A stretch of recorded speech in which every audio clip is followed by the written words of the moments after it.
بالله من شرور أنفسنا ومن سيئات أعمالنا من يهده الله فلا مضل له ومن يضلل فلا هادي له وأشهد أن لا إله إلا الله وحده لا شريك له وأشهد أن محمدا عبده ورسوله الذي لا نبي ولا رسول بعده أما بعد قال الله تعالى في كتابه الكريم أعوذ بالله من الشيطان الرجيم يا أيها الذين آمنوا اتقوا الله حق تقاته ولا تموتن إلا وأنتم مسلمون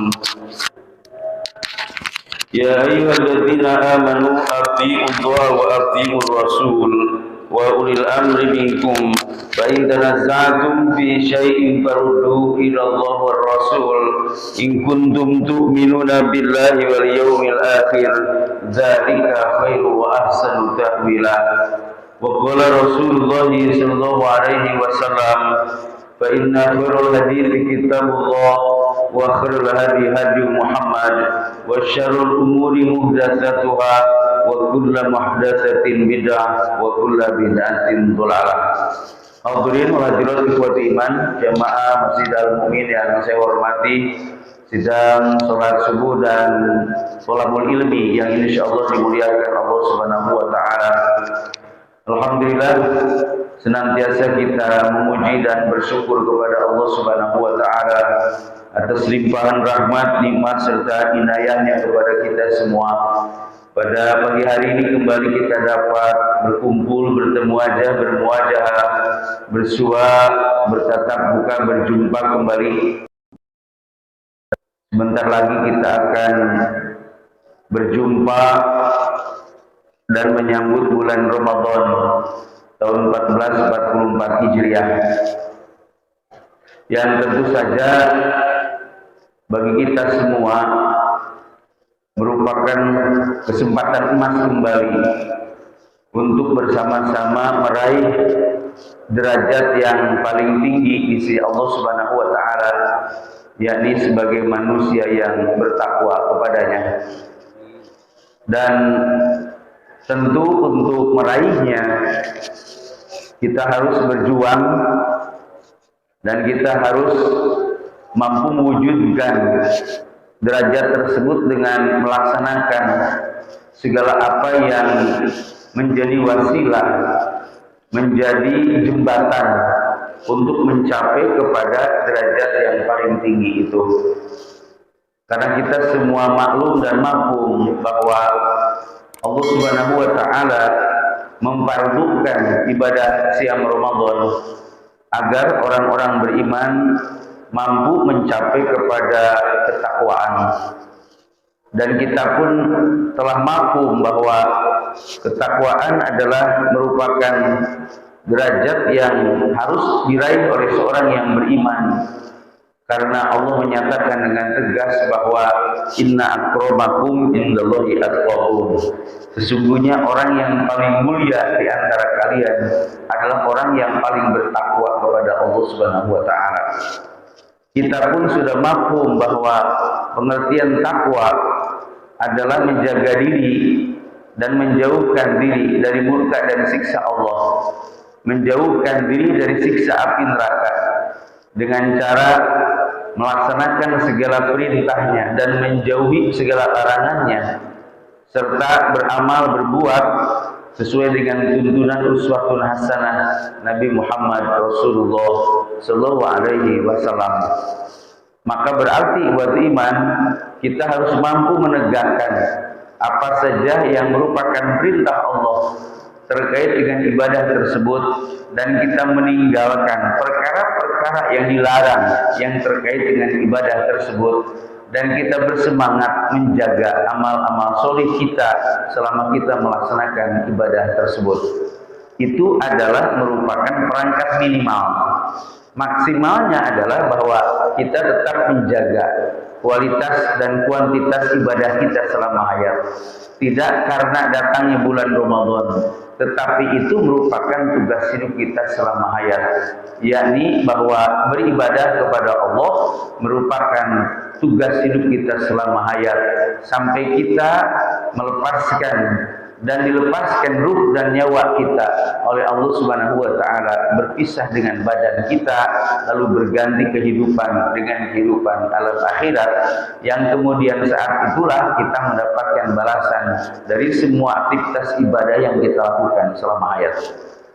Bapak Ibu yang saya hormati, dan kita berharap bahwa kita masih diberikan kesempatan kembali oleh Allah Subhanahu wa taala untuk berjumpa kembali dengan bulan Ramadan, dan kemudian kita mengisinya dengan ketakwaan yang menjadi tujuan kita dengan melaksanakan segala perintah dan menjauhi segala larangan selama khususnya ketika bulan Ramadan.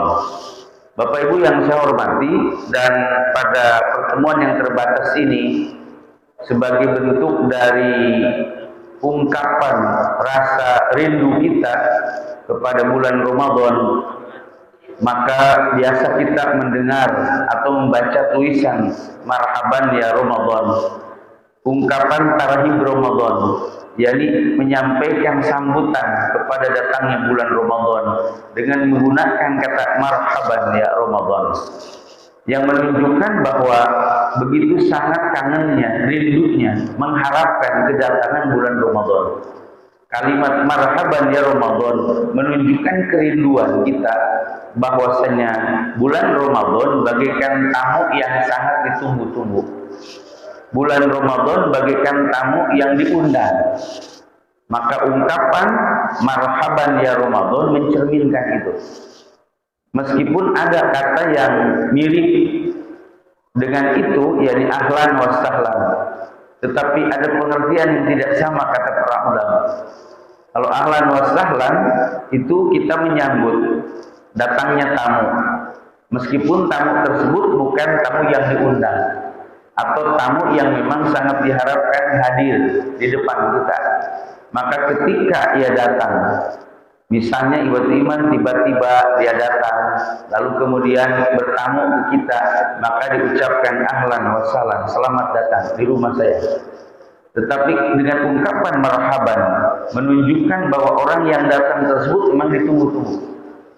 Bahkan saking ditunggu-tunggunya, ketika belum kelihatan batang hidungnya, kemudian kita keluar rumah, lihat ke jalan, lihat ke kanan, lihat ke kiri, ternyata belum datang. Lalu kemudian lihat jam, lihat HP, beriman, mungkin ada informasi sudah sampai mana.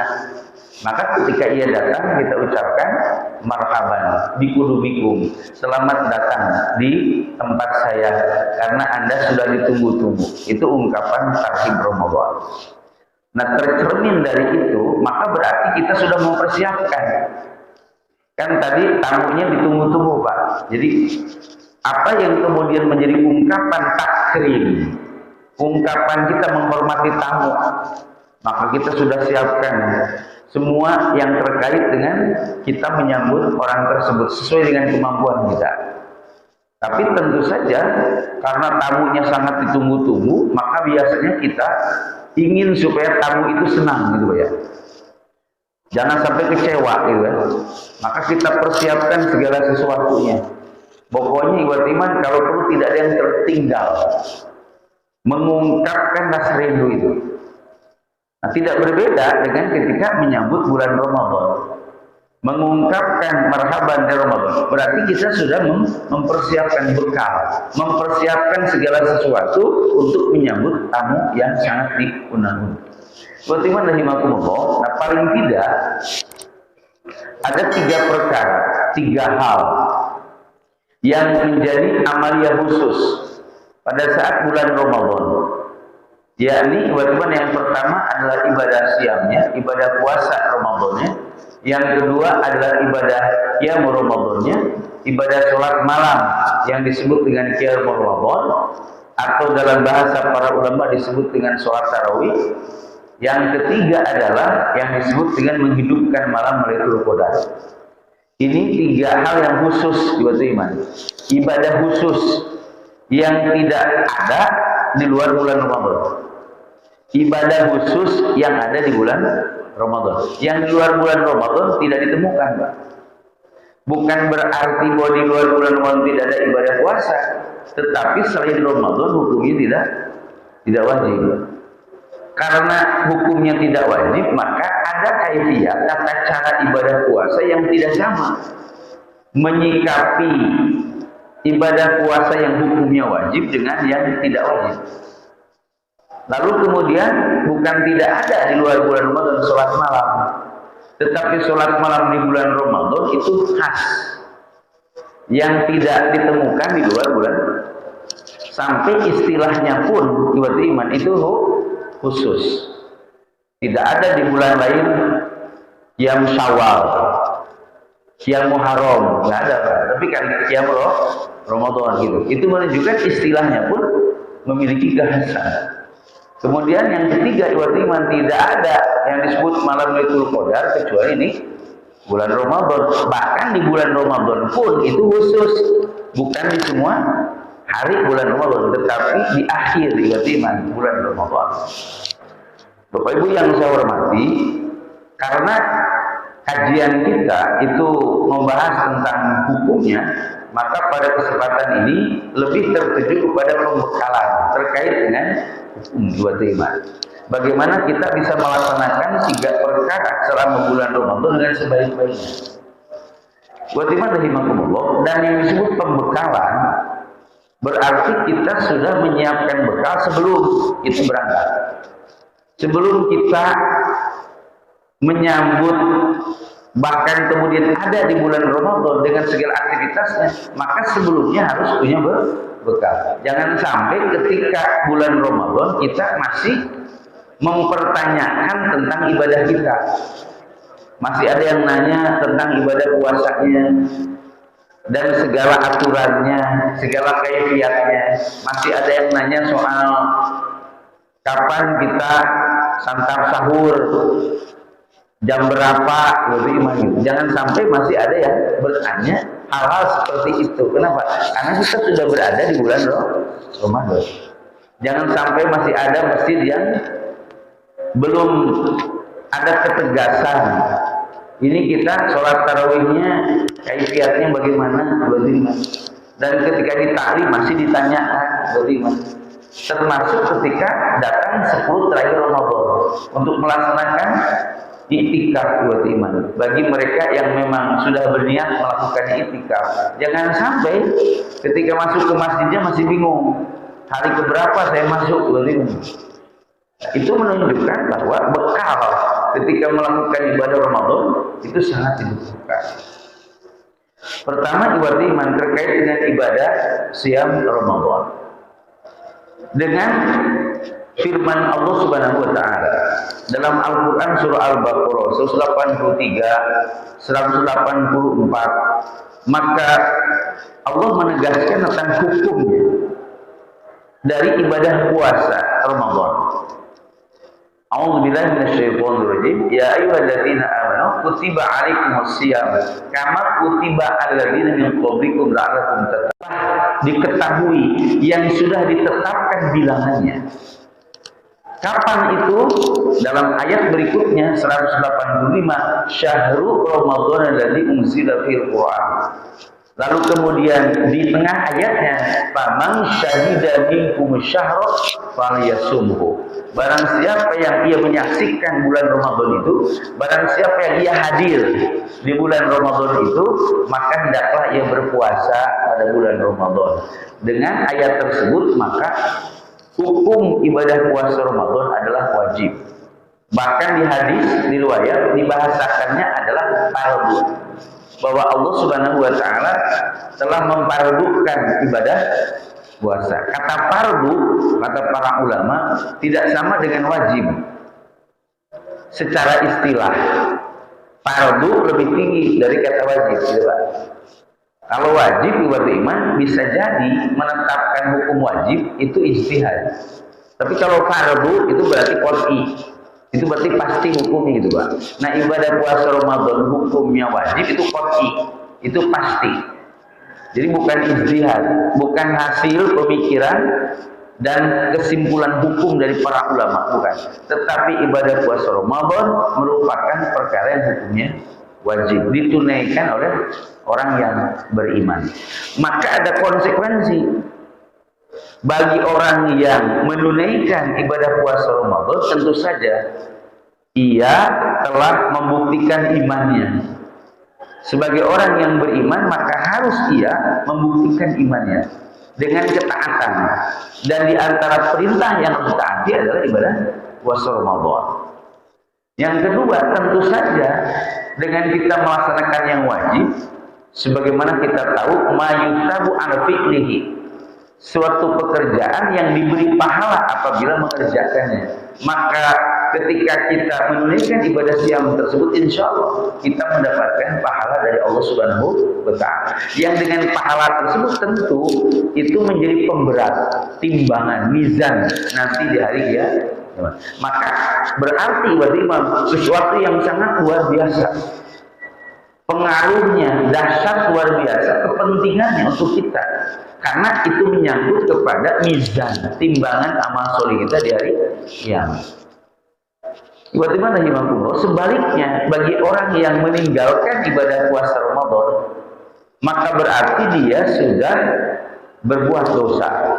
Karena kita tahu perkara yang wajib, al-fardu tadi, bahwa perkara yang wajib itu apabila ditinggalkan, wa yu'aqabu ala tarki, dan disiksa bagi orang yang meninggalkan. Berarti orang tersebut sudah berbuat dosa. Maka sangat pantas tiba-tiba orang yang meninggalkan ibadah puasa Ramadan, maka nanti di hari kiamat timbangan amal baiknya itu ada kurang. Bahkan kemudian beralih yakni kepada perbuatan dosa, maka memperberat justru timbangan amal buruknya. Karena itu maka tidak boleh orang yang sudah menyatakan beriman kepada Allah abai terhadap perkara tersebut. Bahkan Rasulullah secara khusus dalam hadis riwayat Imam Al-Bukhari, Nabi bersabda, "Man afṭara yauman min Ramadan." Barang siapa yang berbuka satu hari saja di bulan Ramadan, bi ghairi rukhsatin wala marad, tanpa ada alasan rukhsah, keringanan, wala marad, dan juga bukan karena sakit, maka lam yaqdi semudahrin kulli, maka orang tersebut tidak bisa menggantinya, tidak bisa mengqadhanya dengan melakukan ibadah puasa 1 tahun. Wa in soma, meskipun orang tersebut ngotot mengerjakannya, maka tidak tergantikan. Siapa yang dia tidak berpuasa sehari saja di bulan Ramadan, tanpa ada alasan yang dibenarkan agama, benar-benar sengaja ia tidak berpuasa Ramadan, maka kata Rasulullah tidak bisa orang tersebut menggantinya, tidak bisa mengqadhanya dengan melakukan puasa 1 tahun sekalipun. Untuk mengganti yang 1 hari, maka tidak bisa diqadha, tidak bisa diganti sebagai iman. Maka dari hadis tersebut bisa dipahami, orang yang meninggalkan perkara yang wajib seperti ibadah puasa Ramadan, seperti ibadah sholat 5 waktu tanpa alasan yang dibenarkan agama, maka berarti orang tersebut sudah melakukan dosa besar. Dari mana ketahuan dosa besarnya? Tadi ibadah puasa kita menggugurkan sehari tanpa ada alasan, maka merupakan suatu pelanggaran. Karena kata Rasulullah tidak bisa diganti dengan melakukan puasa 1 tahun. Itu menunjukkan ancamannya keras. Sudah fardu, berarti iman, ancamannya keras, berarti. Maka menunjukkan bahwa orang yang meninggalkannya sudah berbuat dosa besar, coba. Dosa besar itu tidak bisa diampunkan hanya dengan amal soleh. Karena dosa besar hanya bisa diampunkan Allah dengan bertaubat. Ia menyesali perbuatannya, mengakui perbuatannya dosa, dan kemudian dia memohon ampunan kepada Allah, seraya berjanji untuk tidak mengulangi perbuatan pelanggaran itu. Dan kemudian yang kelima, yang terakhir adalah ia senantiasa menjaga amal-amal ibadah, amal solihnya. Maka dengan cara begitu, insya Allah taubatnya diterima oleh Allah Subhanahu wa Ta'ala. Berarti kalau begitu kita harus mempersiapkan diri, harus serius. Karena apa? Karena ancamannya luar biasa, berat, bagi orang yang meninggalkan ibadah puasa Ramadan tanpa alasan yang dibenarkan agama buat iman. Termasuk di dalamnya adalah ada orang dia melakukan ibadah puasa Ramadan tapi tidak meneguhkan hati, tidak ada kesengajaan, enggak ada niat yang kuat untuk melakukan ibadah puasa Ramadan, meskipun di siang harinya dia berpuasa, maka kata Nabi tidak ada saum baginya. Coba. Bagi orang yang tidak menyengajakan diri, enggak punya niat kuat untuk melakukan ibadah puasa, meskipun di siang harinya ibadah puasa, maka kata Rasulullah tidak ada ibadah puasa baginya. Dalam hadis riwayat Iman dari istri Nabi SAW, bahwasanya Rasul bersabda, "Man lam yubaitis siyam qabla al-fajri fala siyama lahu." Kata Rasulullah, siapa yang tidak meneguhkan hati, tidak menyengajakan diri, tidak memiliki niat yang kuat untuk melakukan ibadah puasa Ramadan, fala siyama lahu, yang dilakukan minimal paling lambat sebelum subuh, fala siyama lahu, kata Nabi, nggak ada puasa baginya. Jadi tidak boleh berarti orang ketika melakukan ibadah puasa Ramadan seperti itu, sehingga ketika malam hari kamu puasa nggak esok, pokoknya gimana besok aja, gitu Pak. Nah, orang yang begitu meskipun ibadah puasa di siang harinya, maka dianggap tidak berpuasa. Kalau dianggap tidak berpuasa, diterima tidak berpuasa, Pak? Tidak. Kalau demikian berarti dia melanggar juga. Jadi di samping bahwa tidak diakui ibadah puasanya, maka berarti kebalikannya, dia tidak menunaikan yang diwajibkan. Kalau tidak menunaikan yang diwajibkan, berarti melakukan perbuatan dosa. Itu diantara kekhususan, Mbak, kekhasan dari ibadah saum yang hukumnya wajib, bahwa hendaklah orang melakukannya dengan tabyid. Yang disebut tabyid kedua nanti kesengajaan diri. Dan ibadah iman rahimakumullah itu bukti iman. Jadi kalau ada orang yang hatinya tidak memberi, berarti imannya bermasalah, akidahnya bermasalah. Nah, mudah-mudahan Allah Subhanahu wa taala meneguhkan hati kita untuk melaksanakan ibadah Ramadan, khususnya terkait dengan ibadah yang diwajibkan Allah di dalamnya, yaitu ibadah puasa Ramadan. Kemudian ibadah iman dilihat dari segi hukumnya, kaifiatnya. Rasulullah SAW menyatakan dengan tegas bahwa perbedaan antara kita dengan ahli kitab itu sahur. Perbedaan puasa kita dengan ahli kitab kan sahur. Jadi kalau ahli kitab ibadah iman juga ada keutamaan sahur. Tapi kalau umat Rasul ada keutamaan santap sahur. Rujuk hadis riwayat Imam Ahmad. Kata Rasulullah riwayat Iman, jangan kamu meninggalkan yang disebut dengan santap sahur. Jangan kamu meninggalkan santap sahur, walau an yajru'a jar'atan min ma', meskipun harus dengan seteguk air. Kata Rasulullah, jangan kamu meninggalkan santap sahur meskipun hanya dengan seteguk air. Itu Nabi sampai menyebut, Pak. Kenapa? Fa innallaha wa malaikatahu yusholluna 'alal mutasahhirin. Kata Rasulullah, karena sesungguhnya Allah dan para malaikat mensolawati orang yang bersahur. Ini menunjukkan berarti ada kebiasaan kita yang disebut dengan makan tapi bernilai, Pak. Padahal makan itu atau minum itu perkara mubah, perkara yang hukumnya mubah, nggak ada tuntutan, Pak. Tapi ketika ibadah puasa, ketika santap sahur, meskipun hanya minum seteguk air, Pak, maka itu makan minum yang bernilai. Dan nilainya luar biasa, bukan hanya pahala dari Allah Subhanahu wa taala, tetapi mendapatkan sholawat Allah dan malaikat. Sholawat Allah berarti orang yang bersahur itu mendapatkan rahmat Allah.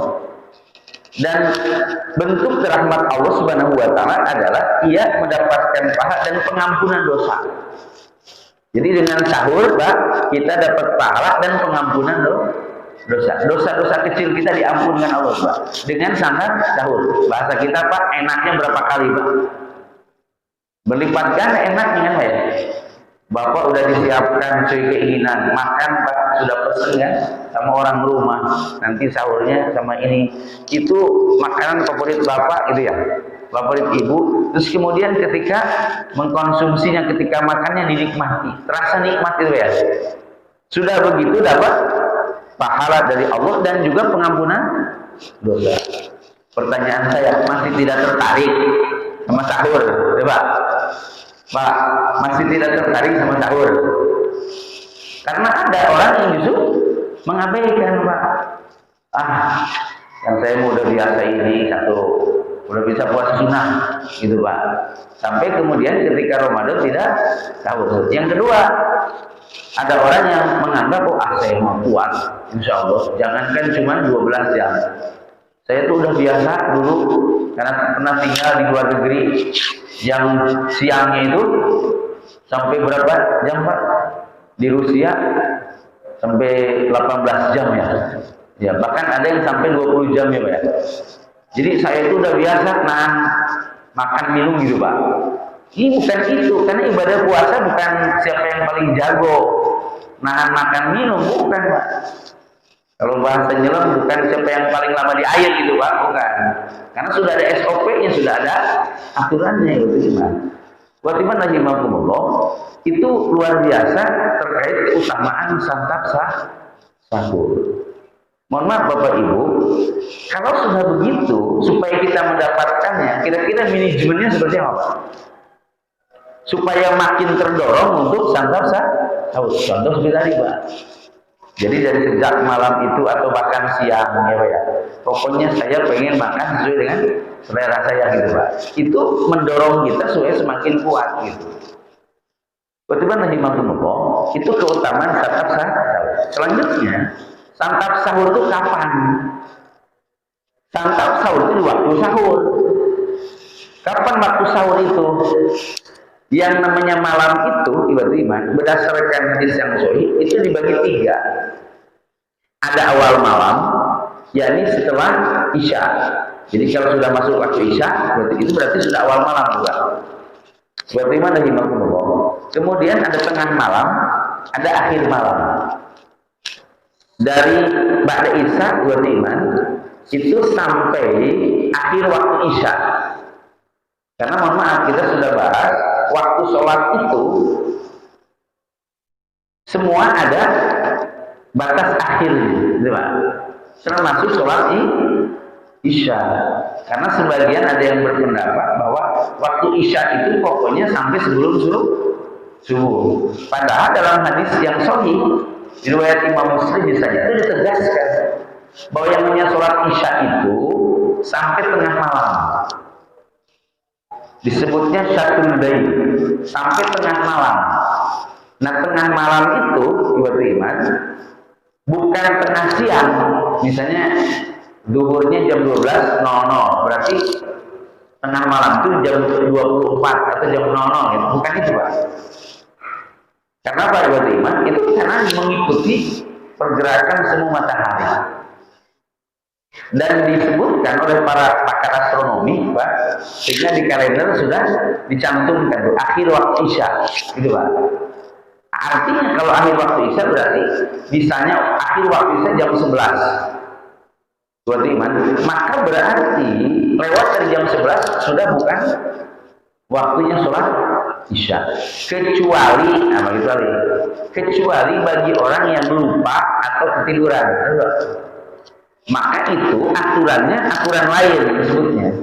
Rasul sendiri memberi panduannya kepada kita. Kata Rasulullah, man nama aw nasiya, siapa yang tidur atau lupa dari sholat min sholatihi fal yusolli idza dzakaraha, maka hendaklah ia sholat ketika dia ingat, ketika ia sadar. Nah ini disebutnya panduan lain. Yang jelas bahwa aturan normalnya ibadah sholat isya itu ada waktu akhirnya.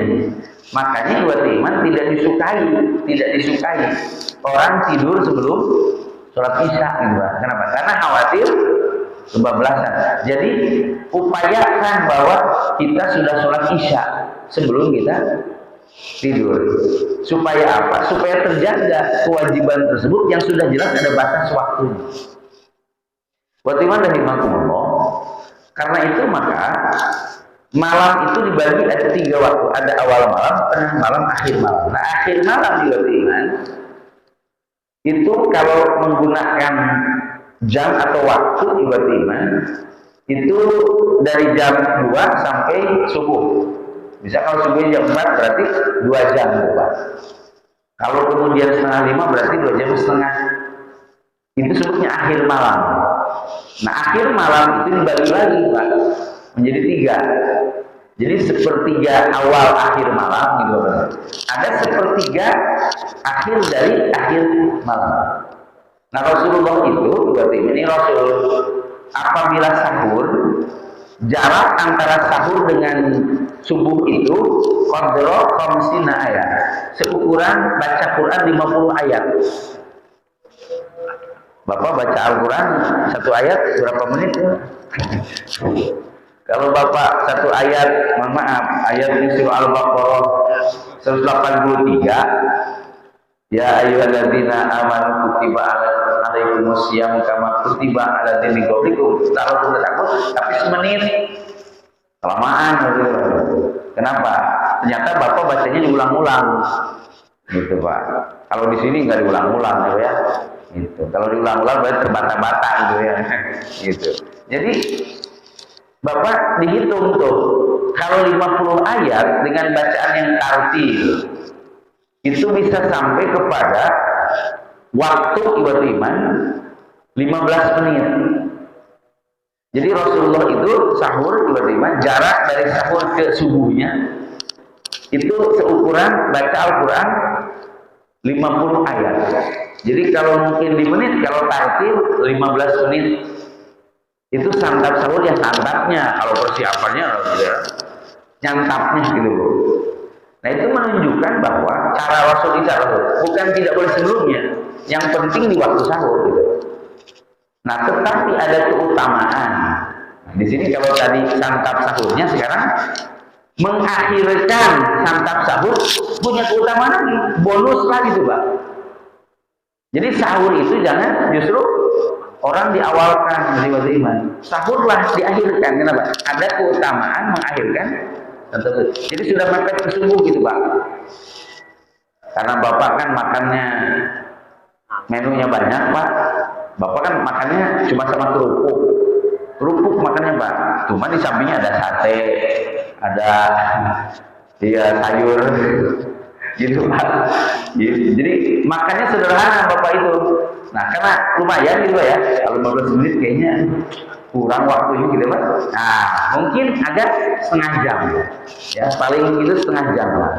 Bapak bisa tenang gitu kan.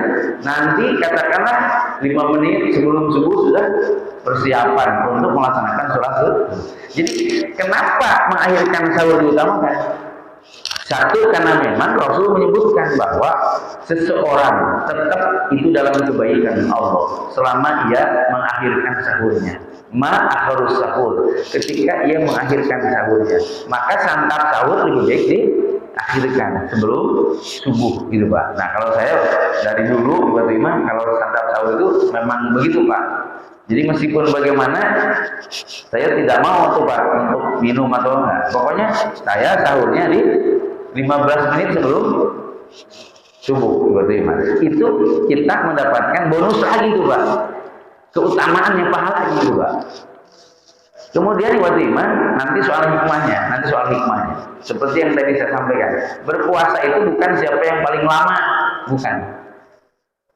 Tapi mereka yang disiplin dengan aturan gitu Pak. Nah aturannya kalau orang yang mendapatkan bonus lakukan sahur di akhir waktu. Kemudian diwajibkan lagi mampu berbuka puasa yang disebut iftar. Yang disebut dengan berbuka juga sama, ada bonusnya tuh Pak. Pertama bonusnya adalah ketika orang sudah datang waktu maghrib, maka ia menyegerakan berbuka. Kata Rasulullah, la yazalun nas bi khairin ma ajal fitrah. Manusia tetap dalam kebaikan selama ia menyegerakan berbuka. Jadi kalau sahur diakhirkan, kalau berbuka dipercepat gitu Pak. Tapi harus jujur, jamnya jangan rekayasa. Dan jamnya harus benar. Berarti sebelum datang Ramadan jam Bapak harus diservis Pak. Jangan sampai korupsi. Ya Pak. 3 menit lagi sudah waktu nih gitu. Padahal di masjid jamnya yang akurat nih gitu kan. Nah, termasuk jam buat ustaz itu harus diikuti. Kan ada jam buat ustaz gitu ya. Berapa namanya? Tuh kan Pak, coba Bapak lagi nungguin kan, ceritanya kita lagi acara taklim untuk iftar Pak. Ustaznya kan lihat ke sana Pak, ya kan? Nah sudah lewat 4 menit tuh, Bapak belum, jadi saya minum duluan. Coba maaf ya, saya minum duluan. Kenapa? Karena sudah waktu. Bapak belum, jangan. Nggak boleh coba. Bapak jamnya kan yang saya di sini. Nah, jadi jujurlah Pak, ya kan? Itu berarti diperbaiki dari sekarang dulu Pak. Kemudian yang kedua adalah ada keutamaan ketika berbuka itu doanya diijabah. Oh Pak, doanya diijabah. Seperti iman bahwa ada keutamaan bagi orang yang berpuasa itu dia berdoa inda fitrihi ketika dia berbuka. Jadi apalagi juga ditambah dengan doa orang berpuasa selama berpuasa. Jadi siang hari Pak, kalau berdoa dijabah oleh Allah, tidak ditolak kata Nabi. Hadis riwayat Imam Abu Dawud. Kata Rasulullah bahwa ada 3 golongan yang tidak ditolak doa mereka. Satunya adalah minhum as-shaim, di antara mereka orang yang berpuasa, hatta yufiro, sehingga ia berbuka. Jadi ketika berpuasanya dapat keutamaan Pak, ketika berbukanya pun dapat keutamaan. Masih tidak tertarik gitu Pak, berbuka menyegerakan gitu Pak. Nah, sekarang pertanyaannya bagaimana manajemennya? Bapak kalau bepergian, Ibu kalau bepergian gitu kan, maka bawa kurma misalnya Pak, simpan di sini ya kan? Bawa air misalnya Pak, kalau bawa air. Nanti ketika Bapak di perjalanan sudah tahu, nih udah waktu maghrib. Jangan nungguin yang adzan. Karena bisa jadi yang adzan buka dulu. Paham nggak Pak? Jadi lihat waktu. Jadi menungguin ibu di rumah gitu Pak. Adzan. Ini mau adzan belum adzan juga. Kalau sudah waktu. Kan tadi ada keutamaan menyegerakan berbuka. Maka muadzin pun jangan adzan dulu, minum dulu. Jadi ngebatalin dulu supaya mendapatkan keutamaan. Ini ada orang yang buka, yang lain dapat dia belakangan gitu Pak. Nah, jadi yang muadzin nih, ya pokoknya muadzin nih, itu sebelum adzan ya securuput gitu ya, berbut doa dulu kan, lalu kemudian adzan gitu. Jadi mendapatkan keutamaan. Jadi adzan itu kan pemberitahuan waktu sholat sudah tiba. Jadi tetap lihatnya waktu, jangan dengerin mati listrik. Ya Pak ya, yang di rumah nungguin adzan tuh Pak. Ya, ini adzannya kok nggak kedengaran sih? Gimana kedengaran kalau mati listrik? Ya Pak ya, maka lihat waktu. Jadi kalau begitu berarti jangan sampai jamnya bermasalah. Apalagi nggak punya jam di rumah. Wah repot itu Bu ya. Gitu. Udah waktu isya baru buka. Itu kehilangan keutamaannya. Buat iman ini terkait dengan ibadah saum. Kemudian buat masih ada hukum-hukum yang lain. Paling tidak itu hal yang mengiringi ibadah puasa kita. Bahwasanya ada keutamaan-keutamaan terkait dengan kaifiyatnya, diantaranya sahur dan iftar. Kemudian waman qoma Ramadhana, ini di hadis yang dicatat dua iman bahwa secara keseluruhan ibadah puasa Ramadan itu menjanjikan diampunkan dosa yang telah silam itu Pak. Man shoma Ramadhana imanan wa ihtisaban ghufira lahu ma taqaddama min dhanbi. Siapa yang melakukan ibadah puasa Ramadan dengan iman dan ihtisab, dengan dasar ketaatan, kepatuhan kepada Allah, dasarnya iman, wa ihtisaban, mengharapkan perhitungan penilaian Allah, maka diampunkan dosa yang telah silam. Kemudian buat iman terkait dengan qiyamul Ramadan, wa man qoma Ramadhana imanan wa ihtisaban ghufira lahu ma taqaddama min dhanbi. Siapa yang menunaikan ibadah qiyamul Ramadan dengan dasar iman dan ihtisab, diampunkan dosa yang telah silam.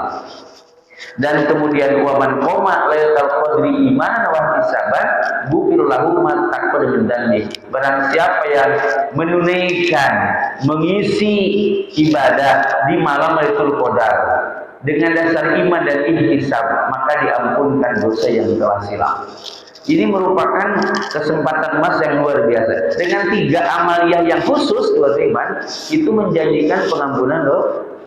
Jadi kalau seorang beriman benar, Pak, melakukan ibadahnya, kata Rasulullah, maka dia akan keluar dari Ramadan seperti ketika ibunya melahirkan dirinya, yakni suci dari dosa. Bahasa kita mah, Bapak masih tidak yakin masuk surga.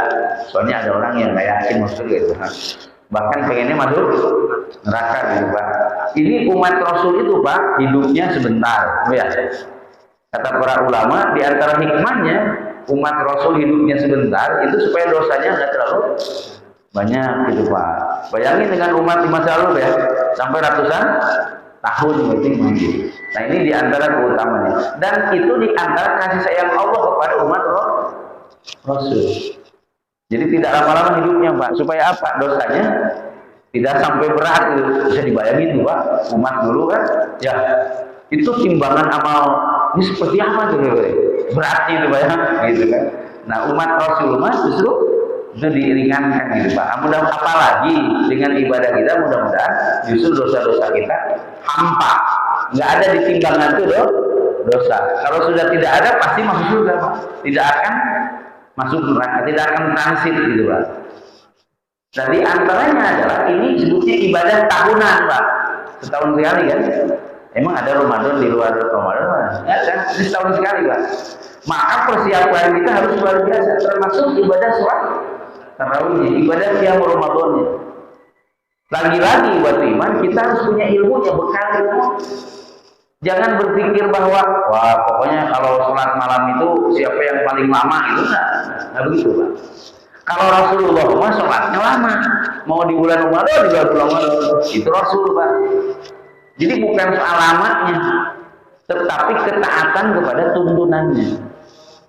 Karena itu maka ketika sahabat Aisyah istri Nabi ditanya tentang sholat malam di bulan Ramadan oleh seseorang yang bernama Salam bin Abdurrahman, kaifa kanat sholatu Rasulullah fi Ramadan, bagaimanakah kaifiat sholat malam di bulan Ramadan yang disebut qiyamul Ramadan? Maka Aisyah radhiyallahu menjawab, maka Rasulullah SAW yazidu fi Ramadan wala fi ghairihi ala inda asyara rakaatan. Rasulullah beliau melakukan ibadah sholat malam baik di bulan Ramadan yang disebut dengan sholat qiyamul Ramadan atau di luar bulan Ramadan itu tidak lebih dari 11 rakaat.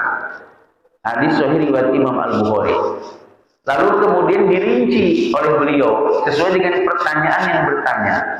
Untuk sholat qiyamul Ramadan sebagaimana ditanyakan, Rasul melakukannya begini. Yusoli arba'an. Rasul sholat 4 rakaat. Cuma yusoli arba'an. Kemudian sholat 4 rakaat. Cuma yusoli salatan. Kemudian sholat 3 rakaat. Itu kaifiat sholat Rasulullah terkait sholat tarawih. Itu kaifiat sholat tarawih para sahabat. Dan tidak ditemukan keterangan bahwa Nabi melakukan cara lain selain yang itu untuk sholat qiyamul Ramadan. Jadi mohon maaf beribu-ribu iman, apabila ada cara lain maka biasanya dikaitkan kepada sholat malam di bulan Ramadan. Satu keterangannya.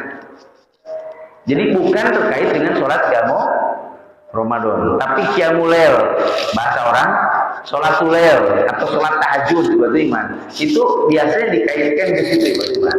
Di mana disebutkan dalam hadis riwayat Imam Muslim misalnya, sholatul lail masna, sholat malam itu 2 rakaat. Karena demikian maka ada orang yang sholat tarawihnya 2 rakaat. Karena berdasarkan hadis tersebut itu iman.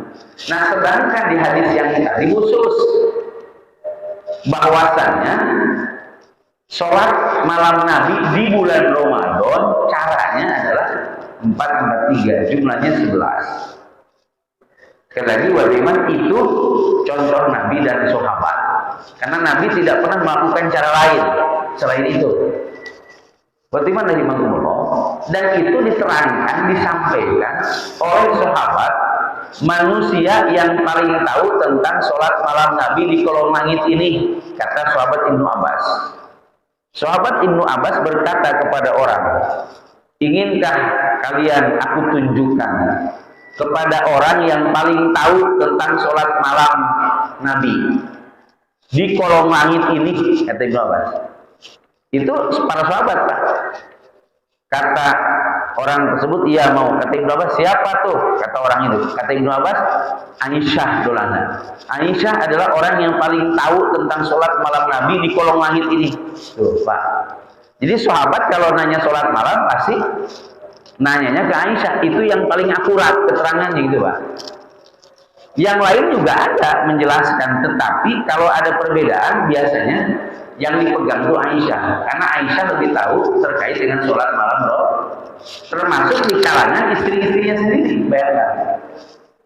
Jadi di kalangan istri Nabi yang paling tahu Aisyah, dibandingkan dengan yang lain juga Aisyah. Sehingga kalau sahabat ditanya tentang sholat malam Nabi, pasti juru tanya Aisyah. Jadi sangat aneh kalau ada orang berkata, memangnya hadis tentang sholat malam Nabi cuma dari Aisyah? Kan masih ada dari sahabat yang lain. Bisa dipahami nggak? Jadi Aisyah saja itu iman, itu sahabat kalau bicara sholat malam disuruh nanya Aisyah. Nah sekarang ada orang, Pak, ngomongin sholat malam Nabi justru suruh nanya sahabat lain. Suruh mencari riwayat dari sahabat yang lain. Sahabat aja kalau ditanya tentang sholat malam Nabi pasti nyarinya riwayat Aisyah, gitu Pak. Karena Aisyah orang yang paling tahu. Nah, kata Aisyah radhiyallahu anha bahwa sholat malam Nabi di bulan Ramadan yang disebut qiyamul Ramadan itu tidak lebih dari 11 rakaat dan pelaksanaannya adalah 443, jumlahnya 11. Cara seperti ini sekarang sudah mulai berkurang, Pak. Kenapa? Karena tadi ada ijtihad sebagian ulama bahwa sholat qiyamul Ramadannya ada cara lain. Jadi kalau saya sering ditanya orang, bagaimana saya jawab? Sholat tarawih 443 itu sunnah Rasul. Sholat tarawih selain 443 itu ijtihad para ulama, gitu Pak. Ya urusan itu urusan pilihan. Tetapi dilihat dari keterangan riwayat tidak ditemukan cara Rasul atau sahabat melakukan sholat tarawih selain yang tadi disebutkan. Umumnya sholat tarawih yang bukan 11.443 itu selalu keterangannya ada masalah, ada perbincangan di kalangan para ulama, kagak sepakat. Tapi kalau yang 443 sepakat, Pak, karena hadisnya sahih riwayat Imam Al-Bukhari. Cuma ada sebagian yang caranya 443 itu 44 itu 22 gitu Pak, enggak? Jadi hadisnya tetap yang itu, tapi caranya bukan yang itu gitu Pak. Jadi sholat berapa? 443, tapi 4 itu 22, apa enggak Pak? 2 salam, jadi 4 itu Pak. 2 salam, jadi 4. Benar enggak Pak tuh? Ya bener lah, 2 tambah 2 4. Betul Pak? 2 tambah 2 4, tapi 4 2 tambah 2 kan enggak. Kata Aisyah, Rasul sholat 4 rakaat. Ya, yang namanya 4 itu 4, bukan dipisah-pisah. Karena kalau dipisah-pisah Aisyah pasti menjelaskan seperti di hadis lain, Rasul sholat malam di bulan Ramadan 8 rakaat, salam setiap 2 rakaat. Oh, sampai dijelasin 8 rakaat tapi salam setiap 2 rakaat, berarti sholatnya 22, 4 kali 2, 2. Itu di luar bulan Ramadan. Tapi kalau untuk sholat tarawih, kata Aisyah, Rasul sholat 4, kemudian 4, kemudian 3. Kenapa jadi dua-dua? Harusnya kan dua, kemudian dua, kemudian dua, kemudian dua, kemudian tiga gitu misalnya. Ya. Ini enggak empat, tiga. Jadi empat itu adalah empat. Berapa salam? Berapa salam? Dua salam. Iya, tapi tahiyatnya berapa? Satu. Nah, kalau di masyarakat juga begitu. Ustaz sholat 4 tuh satu salam, apa dua salam? Salam tetap dua, ke kanan sama ke kiri. Jadi pertanyaannya keliru. Pertanyaannya 4 itu satu tahiyat apa dua tahiyat? Kan Pak? Gitu. Maksudnya tahiyat ula atau tidak gitu Pak. Nah di hadis dari sahabat Abu Hurairah itu jelas Pak. Ini juga jarang disampaikan oleh para ustaz itu. Seolah-olah tidak ada keterangan. Dijelaskan dalam hadis itu bahwa Rasulullah itu bertasyahud awal di sholat fardu. Itu di hadisnya Pak. Tapi hadis ini jarang diungkapkan, dimunculkan. Sehingga ada orang punya paham kalau 4 harus ada tahiyat ula, harus ada tasyahud awal. Padahal di hadis jelas yang namanya tasyahud awal sifat sholat wajib, paham Pak? Yang jumlah rakaatnya lebih dari 2 rakaat. Itu jelas dalam hadis Pak. Cuman hadis ini memang nggak tahu kenapa nggak dimunculkan gitu Pak. Padahal sangat jelas bahwa Rasulullah sholat fardu. Nah di dalam sholat fardu ada tasyahud awal gitu Pak. Jadi di sholat sunnah itu nggak ada contoh tasyahud awal gitu Pak. Jadi ketika menyebut 4 itu adalah 4 dan tidak ada kaifiyat ada tasyahud awal dengan mengatakan setiap 2 rakaat terus tahiyat. Iya itu sifat sholat wajib. Kalau sholat sunnah nggak begitu berarti Mas. Makanya kalau sholat sunnah kenapa 4-4-nya ada surah? Paham Pak? Tapi kalau 4 sholat duhur, sholat isya kan 2 rakaat akhirnya cuma Fatihah saja, betul Pak? Nah itu perbedaan kaifiyat sholat yang jumlah lebih daripada 2 rakaat, yang wajib sama yang sunnah. Jadi waktu rahimakumullah, inilah kaifiyat dari ibadah sholat qiyamu Ramadan. Dan waktu qiyamu Ramadan tersebut pokoknya di malam hari setelah isya, setelah sholat isya sampai sebelum subuh. Nah itu waktu untuk melakukan sholat tarawih atau qiyamu Ramadan. Seperti di masa Nabi, ketika itu Nabi melaksanakan sholat qiyamu Ramadan di awal malam. Setelah isya, setelah sholat isya langsung sholat tarawih. Kemudian esok harinya Nabi di tengah malam. Dan di esok harinya di malam ketiga di akhir malam. Dan di akhir malam sampai hampir saja nggak sahur. Kenapa? Karena mepetnya ke waktu sahur. Itu menunjukkan hadisnya riwayat Imam Bukhari bahwa sholat tarawih waktunya sangat luas. Tapi kenapa sholat tarawih selalu setelah isya? Kenapa? Karena sholat tarawih lebih utama berjamaah. Nah ini rahasianya nih Pak. Sholat tarawih itu salah satu yang membedakan dengan sholat malam di luar bulan Ramadan. Sholat tulel nggak ada tuntunan berjamaah, tidak ada keutamaan berjamaah. Tapi sholat tarawih itu lebih utama berjamaah. Dari masa Nabi sampai hari ini baru sholat tarawih berjamaah. Dan disebutkan bahwa dalam hadis riwayat Imam Ahmad, Nabi mengajak kepada istri dan keluarga yang wanita untuk ikut melaksanakan sholat tarawih bersama Nabi di masjid. Coba. Disebutnya hukum khusus, disebutnya kaidah khusus bahwa untuk wanita sekalipun sholat tarawih itu diutamakan berjamaah. Soal masjidnya itu sisi lain. Apa itu? Yang namanya berjamaah, semakin banyak jamaahnya semakin baik. Nah itu utama sholat berjamaah. Kita sudah paham, sudah bahas.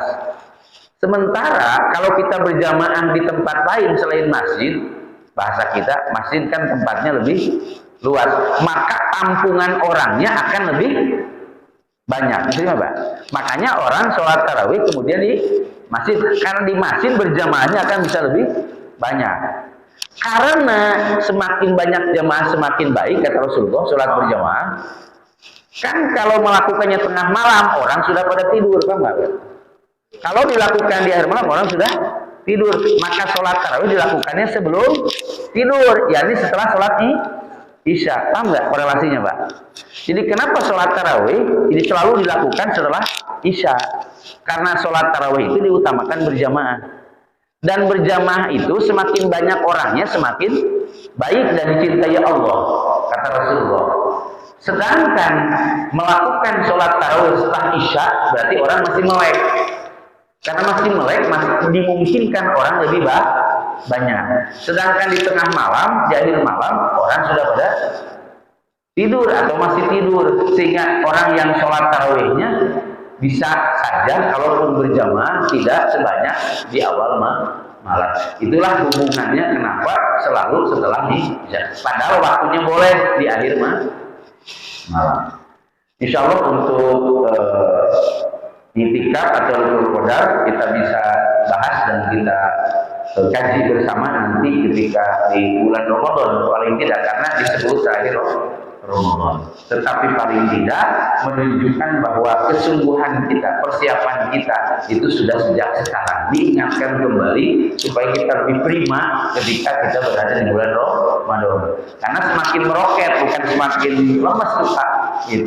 Itu diakhiri dengan ibadah di 10 terakhir Ramadan. Demikian yang dapat saya sampaikan. Mudah-mudahan menjadi ilmu yang bermanfaat sebagai bekal kita untuk menyambut datangnya bulan Ramadan tahun 1444 Hijriah. Wallahu a'lam bishawab. Aqulu qouli hadza wa astaghfirullah li wa lakum. Rabbana la tuzigh qulubana ba'da idh hadaytana wa hab lana min ladunka rahmah innaka antal wahhab. Allahumma arinal haqqa haqqan warzuqna ittiba'ah wa arinal batila batilan warzuqna ijtinabah. Rabbana afrigh alaina sabran wa thabbit aqdamana wansurna 'alal qaumil kafirin. Rabbana ighfir lana dzunubana wa kaffir 'anna sayyi'atina wa tawaffana ma'al abrar. Rabbana dzalamna anfusana wa in lam taghfir lana wa tarhamna lanakunanna minal khasirin. Rabbana hab lana min azwajina wa dhurriyyatina qurrata a'yun waj'alna lil muttaqina imama. Rabbana taqabbal minna innaka antas samiul alim wa tub 'alaina innaka antat tawwabur rahim. Rabbana atina fid dunya hasanah wa fil akhirati hasanah wa qina adzabannar. Walhamdulillahirabbil alamin. Assalamualaikum warahmatullahi wabarakatuh.